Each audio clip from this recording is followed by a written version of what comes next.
रायगड जिल्ह्यातील म्हसळा तालुक्यातील मेंदडी गावाच्या मुख्य रस्त्याची अत्यंत दयनीय अवस्था झाल्यानं ग्रामस्थांचा संताप उफाळून आलाय।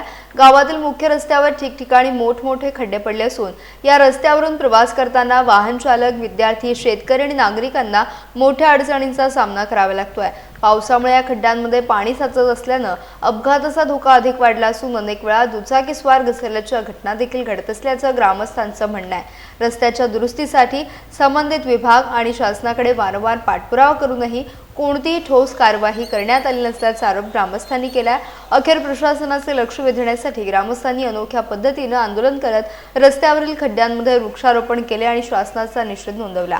या आंदोलनाद्वारे रस्त्याच्या बिकट अवस्थेकडे प्रशासनाचे लक्ष वेधण्याचा प्रयत्न करण्यात आला।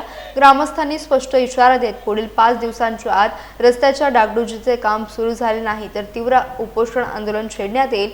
गावाच्या विकासासाठी आणि नागरिकांच्या सुरक्षिततेसाठी हा मुख्य रस्ता तातडीने दुरुस्त करणे आवश्यक असल्याचं ग्रामस्थांनी सांगितलंय। आता प्रशासन या इशाऱ्याची कितपत गंभीर दखल घेते आणि रस्ता दुरुस्तीबाबत कोणती ठोस पावले उचलते याकडे संपूर्ण परिसराचे लक्ष लागले आहे।